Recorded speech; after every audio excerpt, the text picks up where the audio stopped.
రోజు 3 మాటలు గంగా నది గంగా నది గంగా నది అని అనుకుంటే చాలు. అలా పడుకోబోయే ముందు లేచే ముందు ఒకసారి గంగని స్మరించిన వాడు ఎవరుంటాడో అటువంటి వాడి యొక్క మహాపాతకములను కూడా గంగ తీసేస్తుంది. గంగ పరమశివుడి తల మీద పడేటప్పుడు అహంకరించింది. ఈయనంతటి వాడు ఈడ్చవతల పారేస్తానంది. అదే గంగ తన తప్పు దిద్దుకోవడం ఎలా అనుకుందిట. నమ కపర్దినీచ వ్యుక్త కేశాయచ, పెద్ద జటాజూటంతో ఉన్న శంకరుడే బోడిగుండుతో శంకరాచార్యుల వారిగా వచ్చాడు.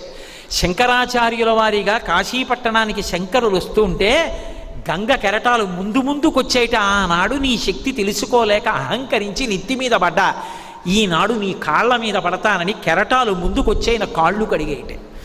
గంగ అంత పవిత్రం.